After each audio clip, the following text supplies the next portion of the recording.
Bonsoir et bienvenue sur Au fond des choses. Nous allons visiter les principes de la Tidjaniya avec un invité de marque, Cherif Brahim Tijani. Bonsoir, Cherif.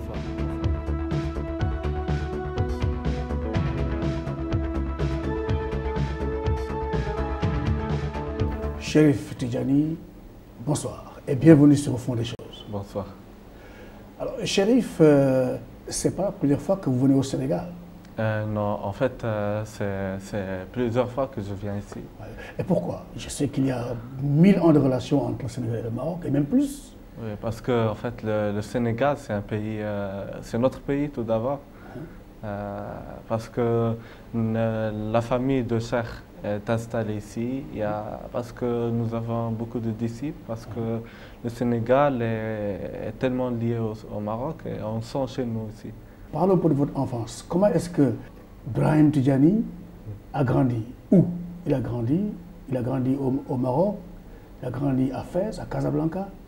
Où et comment est-ce que ça se passait, cette vie d'enfant? En fait, au début, moi, j'ai passé à l'école coranique à Fès, l'école coranique. Ensuite, j'ai fait le lycée français. Ensuite, à Marrakech. Après, à Marrakech, j'ai passé jusqu'à... Ensuite, j'ai commencé un peu à travailler sur le sens de la tariqa. Qu'est-ce que ça vous faisait, vous, à l'époque, petit-fils de Cheikh Ahmed Tidiane Cherif? Au niveau social, c'était un peu très difficile parce que les gens se comportaient avec vous comme si anormal. Et ça m'a fait un peu... C'était une phase très difficile dans ma vie. Mais après, j'ai essayé de résister à cela et ça a changé. Et qu'est-ce qui vous gênait surtout? Qu'est-ce qui était difficile? C'est-à-dire, les gens, ils ont toujours un regard qui est carré sur la personnalité d'un shérif. C'est-à-dire, il ne peut pas faire ce que les autres peuvent faire. Et ça a été très, très difficile pour moi de dépasser cette phase-là. Alors, est-ce que le petit shérif que vous étiez se battait dans la cour de l'école et tout ça, avec les autres? Ou est-ce qu'il y a eu des problèmes comme tous les enfants? Non, mais à Marrakech, c'était je me battais. Oui. Mais Fès, c'était un peu très difficile parce qu'il y a beaucoup de... juste lorsqu'on connaît le nom, on trouve des fois à l'école, on trouve des professeurs qui ne sont pas d'accord avec la tariqa, qui commencent à te taquiner. Et puis, parce que dans le programme des études marocaines, on parle aussi de cheikh et tout ça. Et lorsqu'on parle de ça, les autres commencent à se moquer. Tout ça, c'était un peu difficile, mais alhamdoulilah, en fait, c'était difficile. C'était un peu difficile. Surtout au lycée français, c'était très difficile. Qui est Cheikh Ahmed Tidiane Cherif? Pour ceux qui nous regardent. Cheikh radiallahu anhu, on ne peut pas le décrire en 2 mots, même si on fait des livres et des livres sur lui. Mais en tout cas, ce que je pourrais dire de Cheikh radiallahu anhu, c'était un grand savant, un grand soufi qui était qui respectait la charia et qui vivait avec le sens de son temps. Il était normal comme les autres, il n'aimait pas qu'on fait de lui une grande personnalité, il veut être toujours normal. C'était l'un des critères de Cheikh radiallahu anhu que plusieurs compagnons de Cheikh, ils ont parlé de ces critères-là, qu'il était si ouvert à tout le monde, si ouvert même aux noms qui ne sont pas musulmans, aux autres religions, qu'il aimait les dialogues, qu'il aimait les discussions et qu'il aimait les gens qui sont normaux. C'était ça un peu la personnalité de Cheikh radiallahu anhu. Donc votre grand-père, Cheikh Ahmed Tidiane Cherif, a emmagasiné le Coran, il avait compris tout le Coran à l'âge de 6 ans. Et il a appris le Coran à l'âge de 6 ans. Ouais. Ses parents étaient décédés à l'âge de 14 ans, alors avec une maladie tous les deux. Et il restait attaché à ses principes c'est de continuer son chemin vers la connaissance de Dieu. Le Cheikh radiallahu anhu, c'est un symbole qui peut se manifester dans plusieurs personnes, un symbole qui se manifeste même dans des gens qui ne sont pas dans, même les non-musulmans, ils se manifestent dans ces gens. Parce que le Cheikh radiallahu anhu, il dit إن كل الفيوض التي تفيض من ذات سيدنا محمد صلى الله عليه وسلم تتلقاها ذوات الأنبياء والرسل كل ما فاض من ذوات الأنبياء والرسل تتلقاها tous les barakas, toutes les connaissances qui sortent du corps de Sayyidina Muhammad sallallahu alayhi wa sallam, la reçoivent les prophètes et les sahaba et les anbiya. Et tout ce qui sort des prophètes, des sahaba, des anbiya, c'est moi qui reçois ça. Et c'est moi qui distribue cette connaissance à toute la création, du jour de la création jusqu'à la fin du temps. C'est-à-dire que lui, c'est comme un transformateur. Un transformateur, il y a... Catalyseur. Oui, exactement. Si on peut dire, c'est un Wi-Fi, comme on dit. Voilà, exactement. C'est ça, aujourd'hui. Comme on dit aujourd'hui. Oui, oui. C'est un Wi-Fi. Oui. C'est un peu ça que le Cheikh radiallahu anhu, c'est pour ça que nous, on a toujours... notre Cheikh, c'est toujours le Cheikh Ahmed Tijani. Pour nous, il est toujours vivant parce que le Cheikh radiallahu anhu, il a dit le Cheikh vivant, c'est celui qui est vivant par sa voix. C'est-à-dire, il nous éduque, il est là, il est encore là. On nous éduque avec sa doctrine, c'est-à-dire qu'il est encore vivant avec nous et qu'il est toujours avec nous et qu'on le rencontre tous les jours pendant le dhikr. Il est avec nous. Le Cheikh est devenu une personnalité qui a développé cette voie, n'est-ce pas, la Tariqa Tijaniya, et dont les étincelles sont arrivées ici. Ici, bien entendu, avant El Hadj Malick, ici, le Tivaouane, il y a eu El Hadj Omar, El Hadj Omar Fouti, il y a eu Abdoulaye Niass, n'est-ce pas? Oui, il y a eu beaucoup de grandes personnalités dans la tariqa après le Cheikh. En fait, le Cheikh radiallahu anhu, c'était le parcours, là où il faisait le voyage. C'était quelqu'un qui cherchait toujours la connaissance dans le monde. Il voyageait à la Mecque pour faire le pèlerinage. Et en voyageant, il faisait toujours des rencontres avec des savants, avec des grands cheikhs. Le Cheikh radiallahu anhu, avant la tariqa Tijaniya, il avait plusieurs tariqas. Il avait plusieurs cheikhs parce qu'il cherchait la vérité, il cherchait la science juridique, la charia, pour discuter sur cela. Et c'est à travers ça que le Cheikh radiallahu anhu a fait des rencontres avec des gens de l'Afrique subsaharienne qui ont pu rapporter la Tijaniya ensuite à ces pays, au Sénégal, au Mali, au Nigeria. Une réaction qu'on a eue au Sénégal, c'était avec El Hadj Omar Foutiyou, qui a même réussi à interdire les plantations de tabac dans toute la vallée du fleuve, qui était une vallée fertile en culture de tabac. Aujourd'hui, s'il n'y avait pas ce mouvement Tidjane, aujourd'hui, la vallée du fleuve serait une espèce de bassin de production de tabac. Est-ce que le tabac est interdit de manière tout à fait stricte par le Cheikh? Le tabac, c'est interdit par le prophète sallallahu alayhi wa sallam. Parce que toute chose qui fait mal au corps humain, elle est interdite. Mais puisque nous sommes humains, il y en a beaucoup de monde qui font tout le monde fait des péchés. Et comme disait le Cheikh radiallahu anhu, la tawbata illa ba'da dhanbin 'azim, c'est-à-dire il n'y a pas de repentir sans un grand péché. Et c'est un peu ça le soufisme, c'est le retour vers Allah.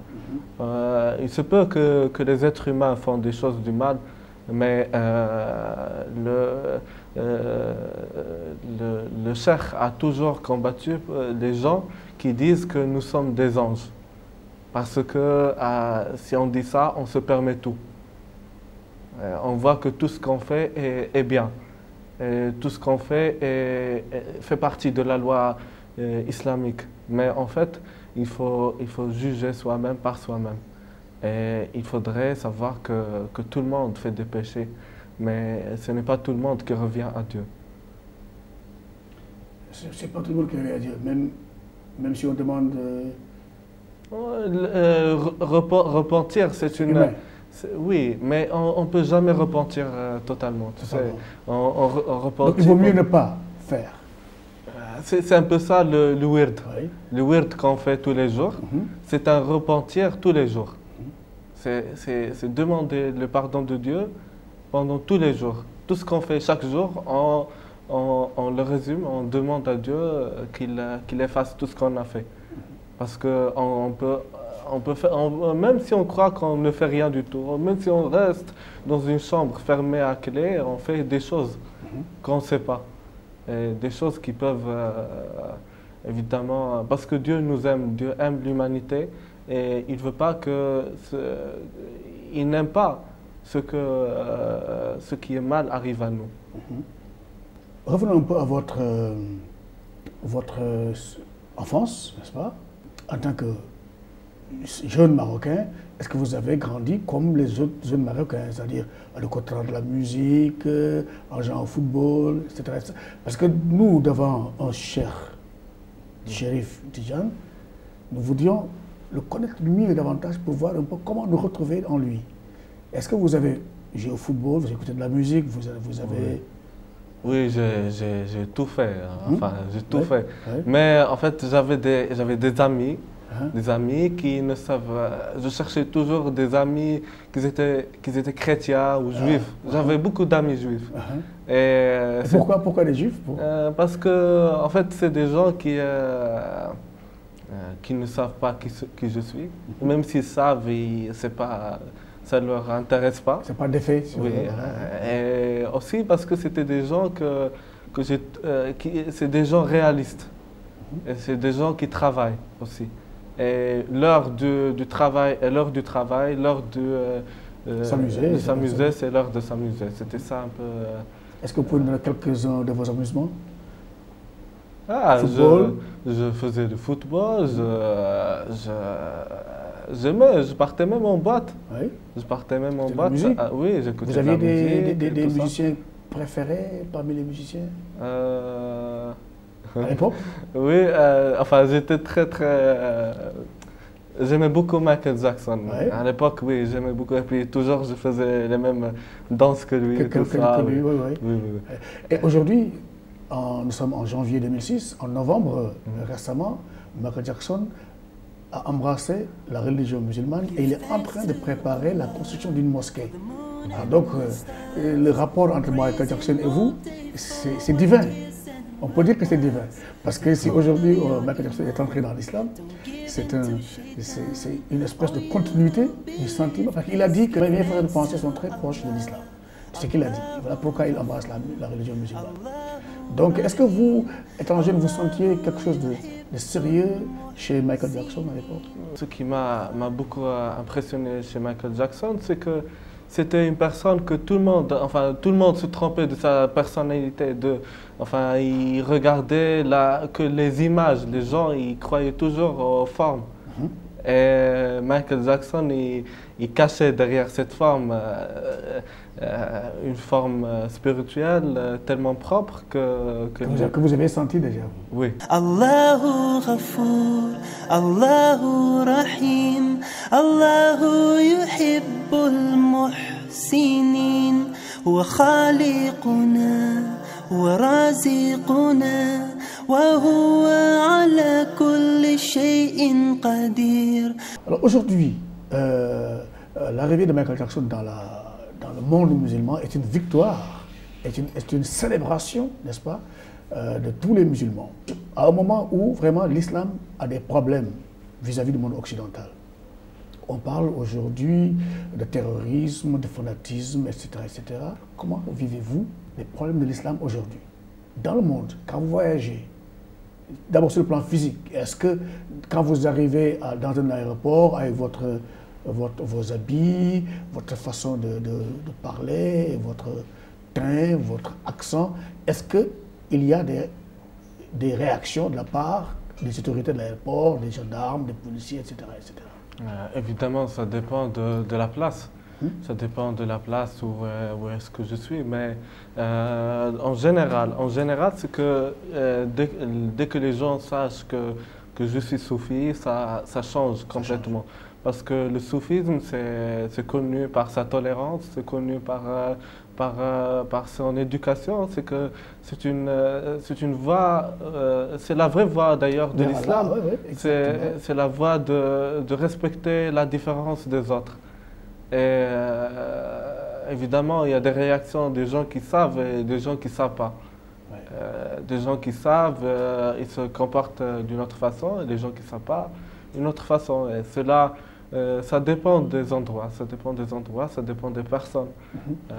Comme partout, on peut trouver des bonnes personnes et des mauvais. Ok, maintenant, sur le plan spirituel, comment vivez-vous ces problèmes de l'islam?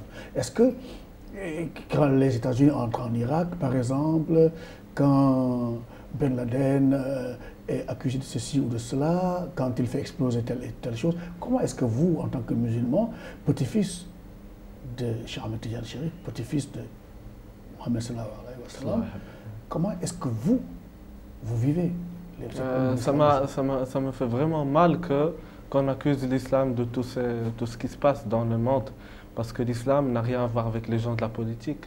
La politique, c'est vraiment, la politique actuelle, c'est vraiment une machine à détruire la spiritualité. Et je crois que d'une façon générale, l'islam n'a rien à voir avec tout cela, parce que l'islam, même le nom de l'islam, le nom islam en arabe, ça veut dire la soumission et ça veut dire salam, la paix. Parce que lorsqu'on se soumet à Dieu, c'est la paix qui règne. Et l'amour de Dieu ne peut pas passer comme ça. Il faut aimer la créature de Dieu pour aimer Dieu. Dans la tradition soufie, on dit, il y a un grand saint soufi qui dit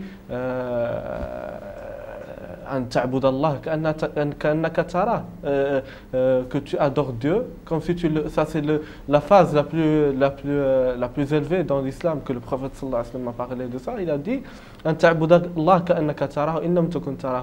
tu adores ton Seigneur comme si tu le voyais, et même si tu ne le voyais pas, lui il te voit. Donc c'est un peu ça le soufisme, c'est aimer Dieu à travers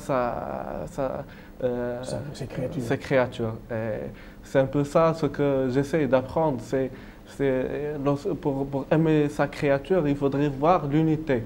Il faudrait voir l'unité de Dieu. C'est que tout fait partie de la création de Dieu.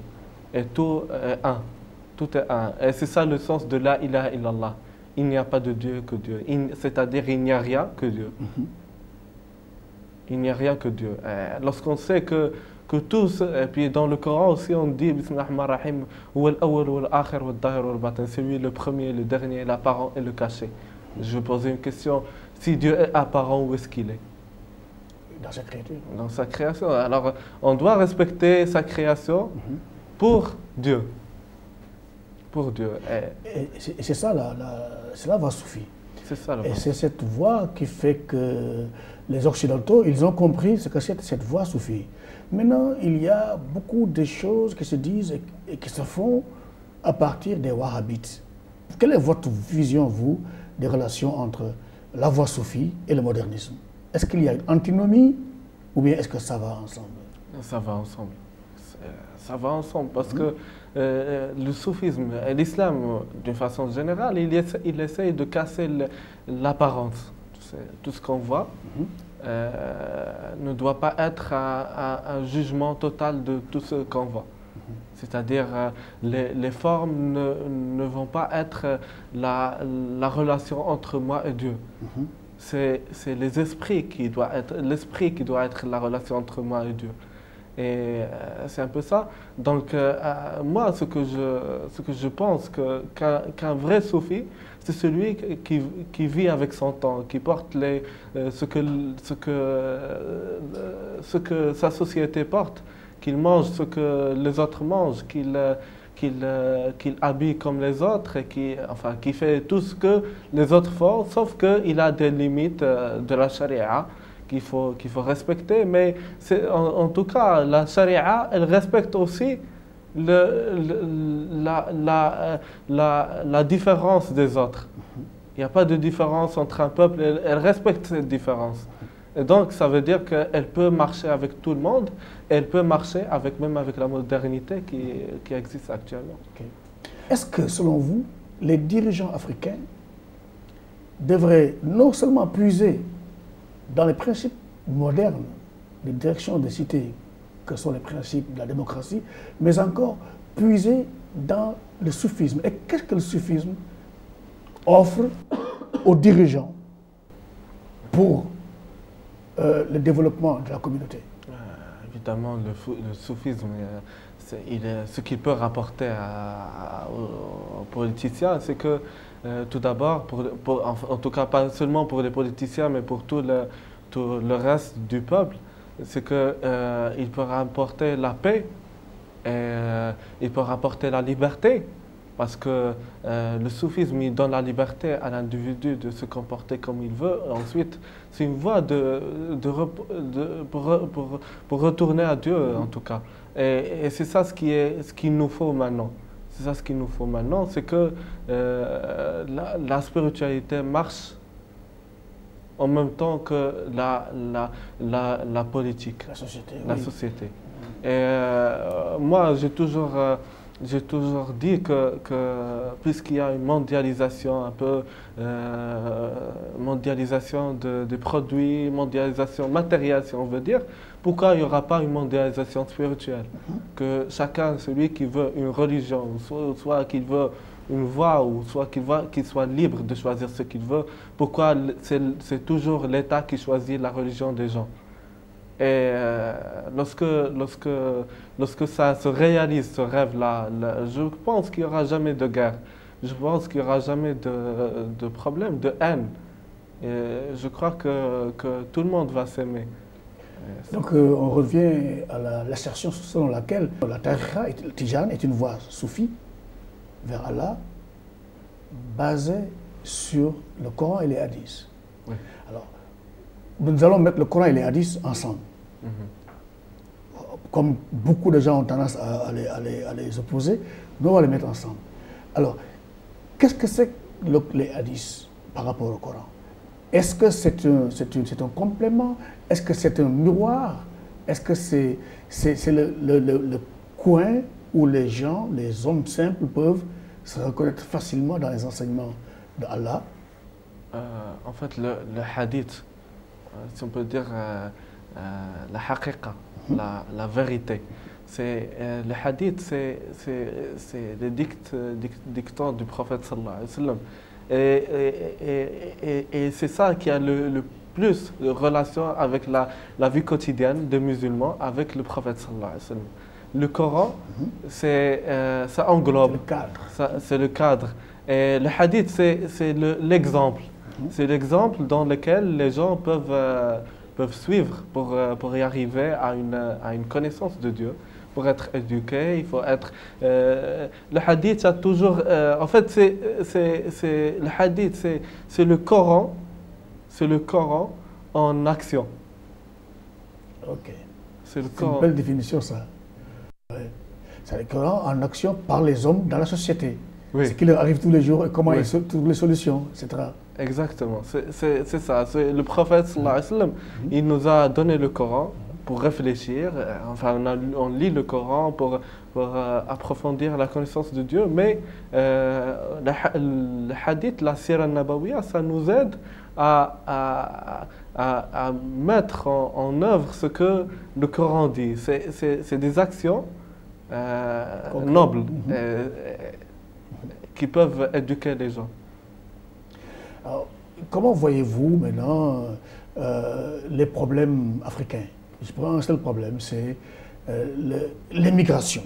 On a vu récemment beaucoup d'Africains qui voulaient émigrer au risque même de leur vie vers des pays occidentaux. Très souvent, la faute est à la télévision qui montre toujours que là-bas, c'est le dorado, la vie est belle, le paradis, etc. Qu'est-ce qu'on peut tirer de la tariqa tijane pour, comme comme remède pour que les gens reviennent un peu sur terre et qu'ils comprennent qu'il faut rester sur place et qu'il faut que le paradis sur terre, c'est autour de soi. On ne peut pas le chercher, c'est pas la peine de le chercher. Qu'est-ce qu'on peut tirer du soufisme? Le soufisme, la tariqa tijaniya, ce qui est extraordinaire, c'est que c'est une voie qui rassure l'être humain et qui fait attacher l'être humain avec ses principes. Et qui fait, en fait, le principe du soufisme, c'est que, c'est résumé dans le verset coranique, vous ne pouvez pas vouloir jusqu'à ce que Dieu veut. C'est-à-dire, lorsqu'on sait cela, on arrive à la phase d'après, on comprend que tout ce qui arrive, c'est avec la volonté de Dieu, et donc on reste chez soi. On s'assure de ce qui nous entoure. On n'essaie pas de révolter et de détester ce qui nous entoure. Par contre, on essaie d'améliorer notre entourage parce que tout ce qui vient, ça vient de Dieu. Et le problème des clandestins, c'est des gens qui ont des rêves qui ne sont pas réels. C'est les médias, etc., qui ont fait ce rêve-là. Ce rêve-là qui a détruit d'ailleurs beaucoup de familles et qui a fait beaucoup de morts, il y a beaucoup de gens qui... beaucoup. C'est énorme. Et puis, ils sont maltraités, il faut mieux d'habiter dans une maison en paille que d'habiter dans un palais, être traité comme un esclave, ça c'est sûr. C'est ça ce qui fait que le soufisme, il fait que les gens s'assurent. Ceux qui sont attachés au soufisme, même s'ils partent en France ou soit en Occident, en Amérique, ils reviennent toujours. Et ils ne restent pas beaucoup. Parce que c'est des gens qui sont attachés à leurs valeurs plutôt qu'à la vie quotidienne qui entoure. J'ai vu récemment à la télévision un reportage sur des jeunes Libyens, musulmans qui allaient en Italie et qui sont morts. Et le reporter a montré comment on les a enterrés dans un cimetière chrétien. Et ça, c'est extraordinaire. Je pense que toute la terre est pour Allah. Et pour Allah. Ça ne fait rien s'ils seront enterrés dans une chrétienne, c'est pas grave. Mais est-ce qu'il y avait des gens qui ont prié sur ce... C'est ça. Est-ce qu'ils avaient un contact avec leur famille ailleurs? Est-ce qu'ils sont au courant, ces familles-là? Est-ce que ces gens... c'est ça le problème, c'est que ces gens-là si on peut dire, après, ils n'ont aucune existence. C'est vrai, ils sont perdus à jamais. Oui, même pour les parents. Ils sont morts, même pour eux-mêmes. Il n'y a pas quelqu'un qui vient leur rendre visite dans leur temple. Il n'y a personne qui réfléchit à ces gens-là. Et ils sont perdus à tout jamais. Et c'est ça ce qui fait que ce problème-là est vraiment un problème de tout le monde, si on peut dire, de tout le Sud. Le Sud, l'Afrique. Je crois que c'est toujours... nous vivons dans un monde qui est tellement connecté et que toute information arrive d'une façon très vite. Sauf que il y a toujours un voile qui voile la population de vérité. Ce voile, il arrive à travers les intérêts, c'est les gens qui ont des intérêts personnels. C'est des gens qui ont des intérêts personnels qui veillent sur ce voile-là. Mais je crois que les dirigeants, ce qu'ils peuvent faire pour ça, c'est que les informations arrivent, mais qu'ils sensibilisent ces gens-là sur ces informations. De montrer les bonnes et les mauvaises côtés de chaque événement. C'est pas seulement de parler sur le plan favorable, oublier le plan défavorable, ou soit il faudrait voir les deux côtés.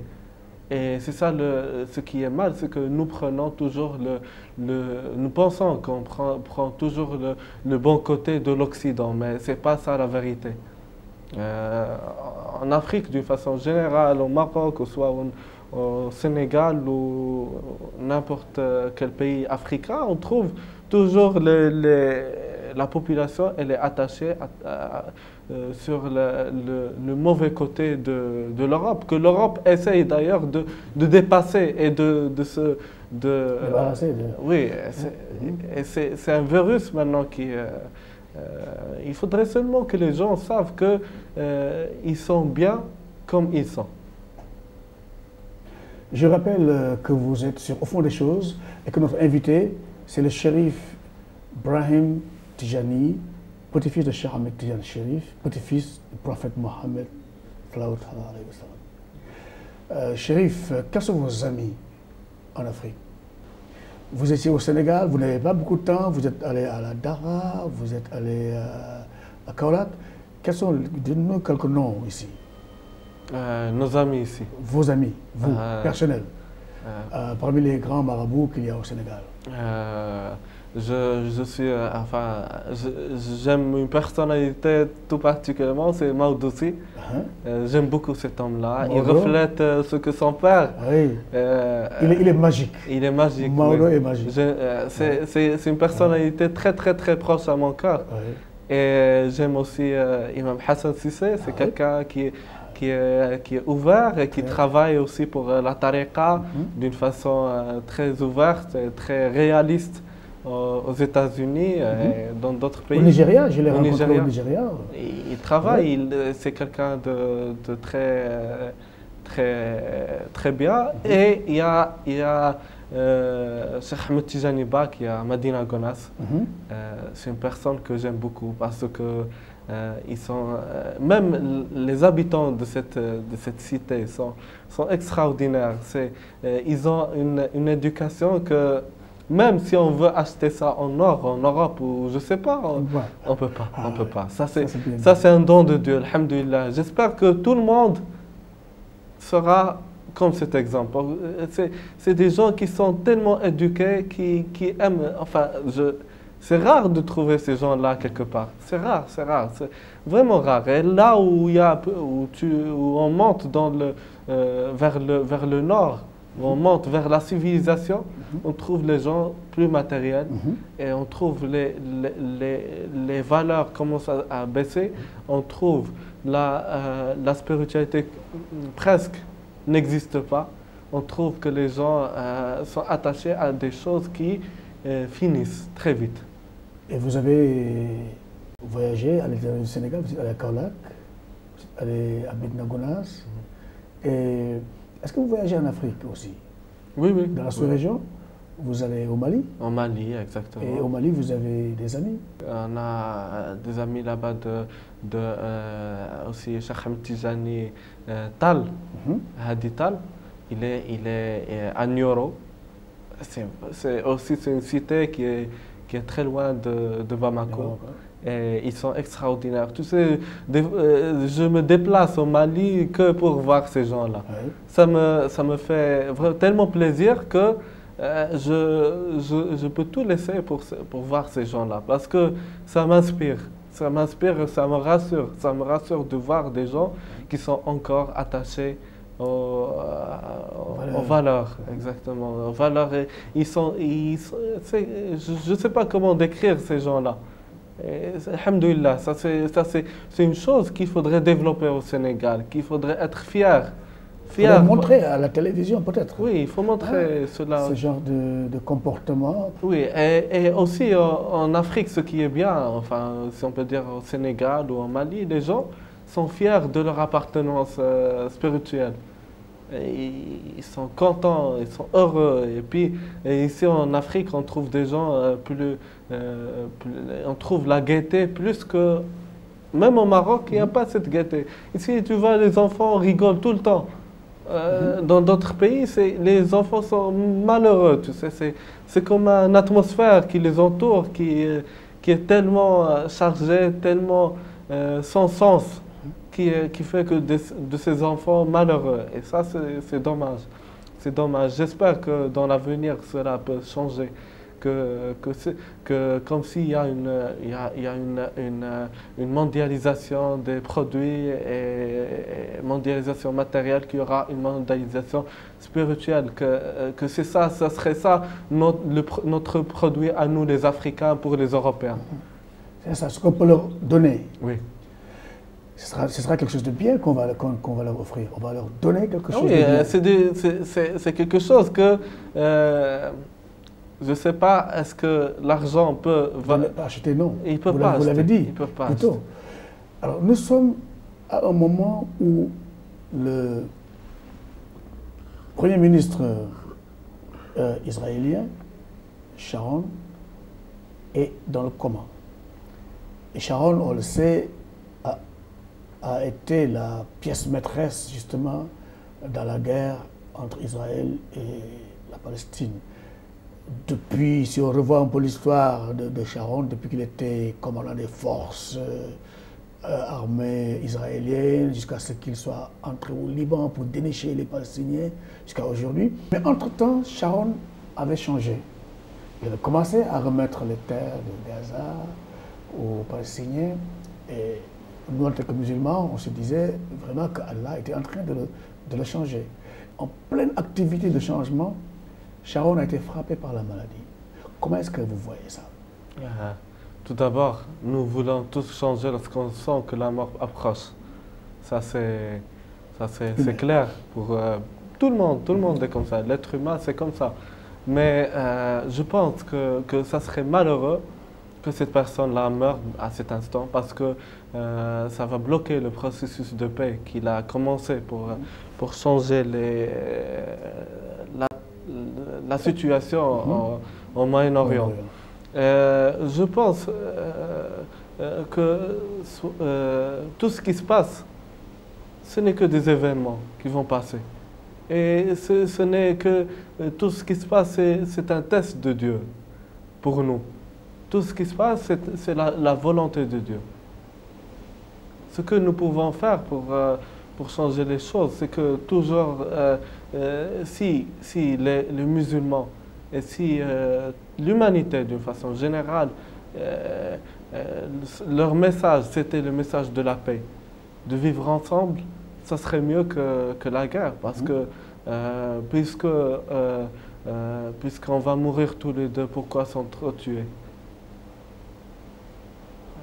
Moi, je ne vois pas aucun intérêt pour cela.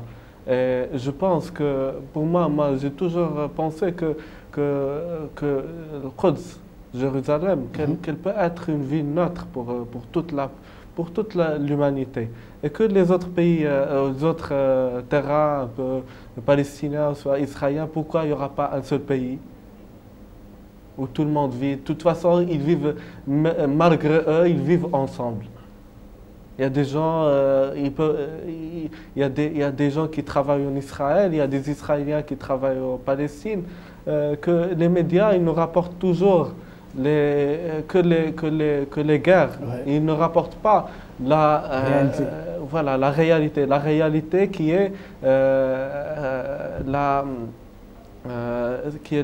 paix, comment un Israélien et un Palestinien vivent. Quel est le rapport entre eux? Hors de la haine, enfin, oublions la haine, mais on dit comment ils se comportent. Il y a des millions de Palestiniens qui sont sans abri, il y a des centaines aussi de Palestiniens qui travaillent en Israël. Ils ont même une partie politique. Moi, je ne vois pas quel est le problème si ce n'est pas un seul pays, que les deux vivent ensemble et qu'ils rentrent que ce soit un pays ensemble où il n'y aura pas de problème, où il y aura de la paix, que chacun il fait son... mais je crois que c'est un travail de médias, tu sais. Les médias, au lieu d'apporter les images de la haine et de la guerre, il faut apporter les images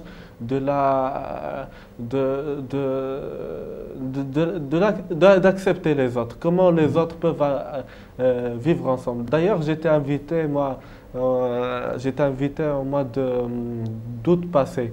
J'étais invité à un village en Israël qui s'appelle Nové Shalom, c'est-à-dire Wahed Salam, Nové Shalom, ça veut dire le lac de la paix. La paix. C'est un village qui est entre Palestine et Israël, où il y a des Palestiniens et des Israéliens qui vivent tous ensemble, et même dans les écoles, ils sont tous les deux ensemble, et ils ont un gouverneur qui chaque année, il y a un jour, l'année prochaine, il y aura un gouverneur palestinien. Après, il y aura un gouverneur israélien. Et c'est extraordinaire. Ils font toujours des séminaires, des colloques dans cet endroit de paix. Et c'est un exemple qu'il faudrait montrer. Que les médias ne montrent pas. Oui, on ne montre jamais ça. On montre que les soldats avec leur tenue, on montre que les Israéliens avec leurs cailloux, on montre que des enfants qui sont dans la rue, qui sans éducation, sans rien du tout. Ça, c'est malheureux, ça. Ça, c'est malheureux. Trouver une solution à ce problème des médias. Oui, c'est les médias. C'est le problème aujourd'hui. Les médias, c'est ça. Les médias. C'est ça le problème. Par exemple, aucune télévision ne parle de Michael Jackson qui est devenu musulman, par exemple.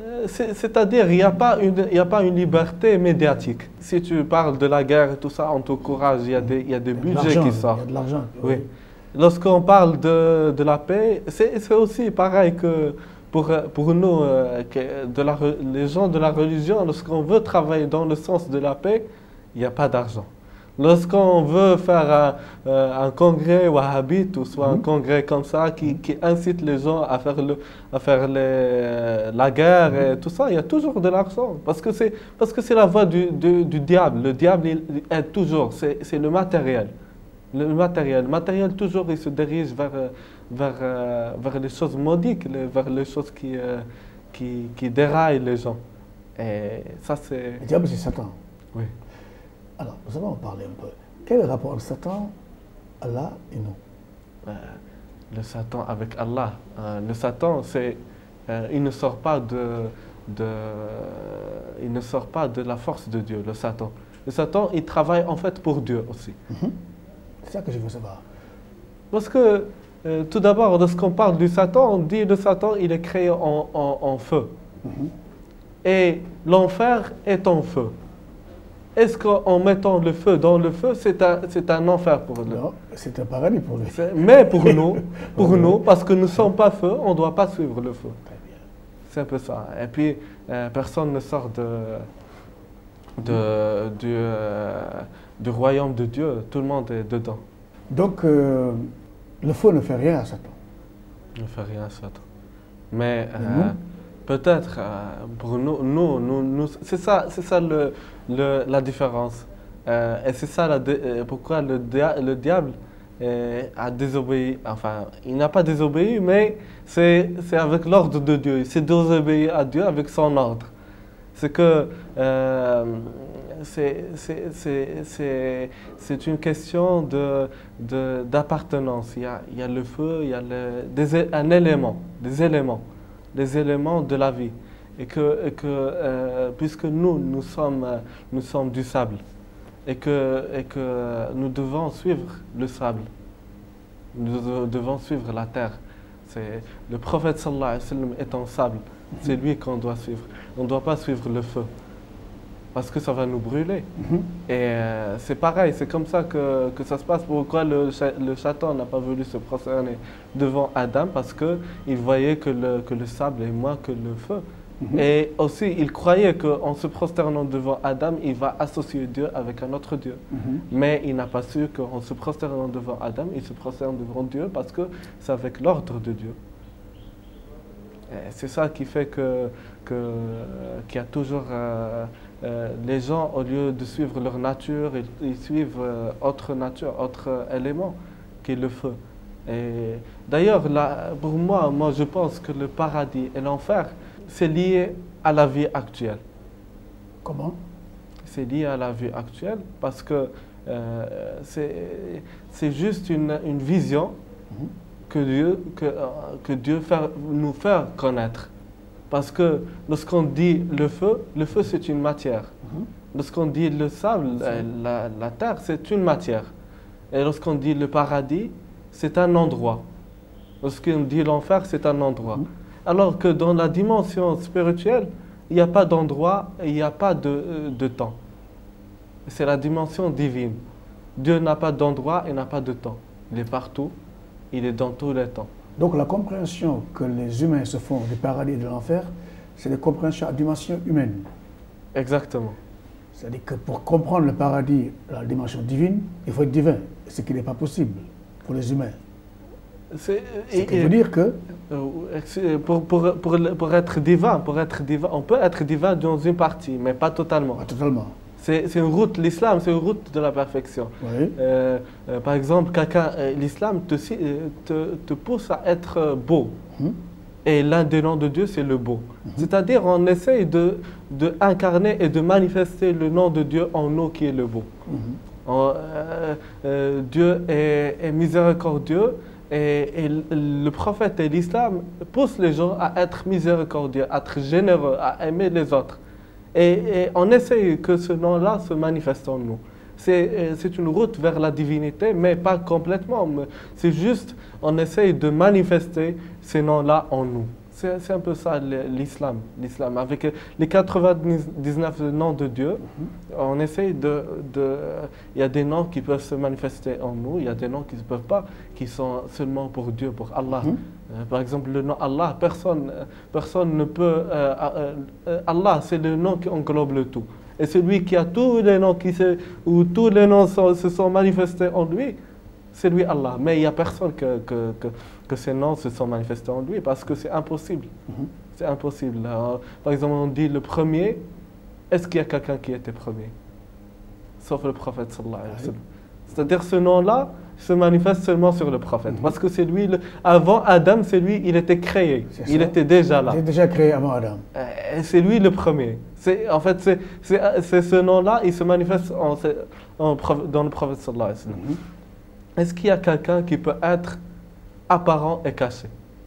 Personne ne peut être apparent et caché. Est-ce que nous pourrons être apparents totalement?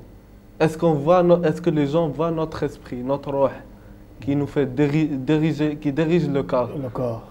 C'est pas apparent? Oui, absolument. Et nous ne sommes pas aussi cachés, nous sommes là. C'est-à-dire ce nom-là, il ne peut pas se manifester en nous. Il y a le nom de Dieu, Samad. Samad, ça veut dire une chose, pas une chose, si on peut dire plus qu'une chose, qui n'a pas besoin d'une source pour vivre. Personne, tout le monde a besoin de quelque chose pour vivre. On a besoin de manger, de dormir, de plusieurs choses pour vivre. Mais les gens ne se rendent pas compte que tout le parcours de leur vie, ils se mettent à servir leur corps alors que leur corps va mourir un jour. Ça finit très vite. On ne va pas vivre 200 ans, on va vivre 100 ans. On va servir ce corps tout le temps pour qu'il meure un jour. Il y a des gens qui sont esclaves de leur corps. Ils travaillent que pour ça.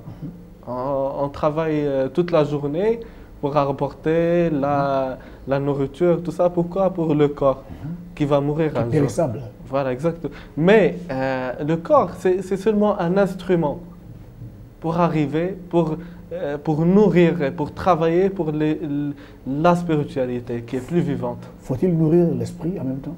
Oui, à travers le corps qu'on peut nourrir l'esprit. Avec la tijaniya? Avec le dhikr. Lorsqu'on fait le dhikr tous les jours, matin et soir, on fait agrandir l'amour envers le prophète sallallahu alayhi wa sallam, envers Dieu. On fait renforcer notre croyance et on fait rassurer nous-mêmes, notre esprit, le rassurer dans notre existence. C'est un peu ça que le soufisme dit, que dans la tradition, si on peut dire philosophique, on dit puisque je pense, je suis. Mais dans le soufisme, il dit puisque je pense, je ne suis pas. C'est-à-dire puisque je pense, puisque je pars à une pensée, c'est-à-dire que je n'ai pas cette pensée, que je ne suis pas. Que c'est cette pensée qu'on prend d'ailleurs qui nous fait diriger. C'est la pensée qui dirige le corps. Oui. Donc je pense que je suis est remis en cause cette fameuse assertion, parce que je pense, par le soufisme, puisque je pense, je ne suis pas. Oui. On a fait un colloque soufi qui s'appelle, en fait, ils ont pris la notion de Shakespeare qui dit être ou ne pas être. To be or not to be. That is the question. Nous, en soufisme, on dit to be or to believe. D'être ou de croire, that is the question. C'est ça, exactement. D'être, c'est-à-dire de croire en soi-même qu'il n'y a pas de Dieu, c'est moi qui fais les choses. Ou de croire. Ouais. Ou de croire que tout ce que je fais, ça vient de Dieu. C'est-à-dire c'est ça l'existence de Dieu. Que tout ce que je fais, c'est Dieu qui le fait. C'est de croire aux événements qui nous entourent, de croire à tout ce qui nous entoure, ça vient de Dieu, ça ne vient pas de nous. Mais lorsqu'on pense que tous les œuvres qui nous entourent, c'est nous qui l'ont fait, c'est-à-dire que ce n'est pas Dieu qui l'a fait et Dieu n'a pas d'existence et n'a pas de pouvoir sur nous. C'est ça d'ailleurs la soumission dans l'islam, c'est de croire que tout vient de Dieu. Et d'ailleurs le prophète sallallahu alayhi wa sallam, il dit dans le hadith à propos de l'amour, l'amour c'est une soumission et il dit dans le hadith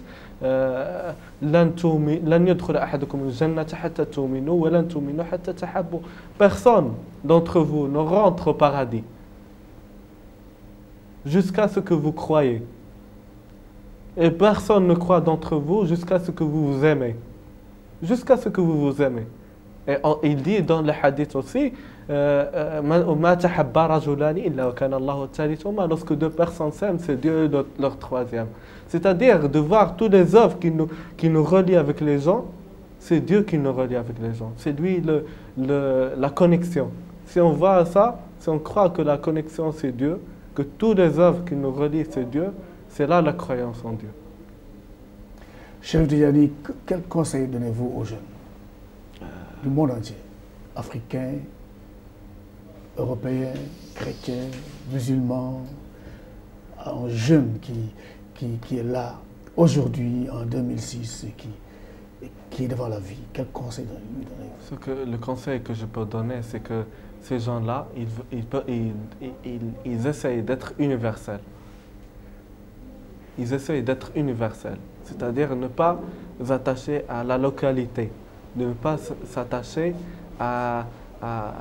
c'est de prendre les bonnes choses des autres et de lâcher les mauvaises choses des nôtres. C'est un peu ça, il faudrait qu'on soit universel. J'ai eu une expérience très importante avec les autres religions. J'ai vécu plusieurs mois dans un ashram, dans un temple hindou et dans une synagogue. Enfin, j'étais dans plusieurs... j'ai connu tout cela. Et j'avais des relations avec des moines, avec des rabbins, avec tout le monde, presque tout le monde, des amis parmi eux. Des amis, oui. Et l'un des discussions que j'avais avec un ami, on parlait de plusieurs, on faisait la différence. C'était un hindou, cette personne-là. On faisait la différence entre l'islam et sa religion. Finalement, on a trouvé que c'est la même. Sauf que, je l'ai dit à la fin dans le Coran, il y a un verset qui dit celui qui choisit une religion hors que l'islam comme une religion, Dieu ne l'acceptera plus. Et lui, il m'a dit une chose qui m'a beaucoup impressionné, qui reste toujours dans ma mémoire. Il m'a dit, mais toute religion peut être un islam. Ça fait une belle chute. C'est extraordinaire, ça m'a beaucoup.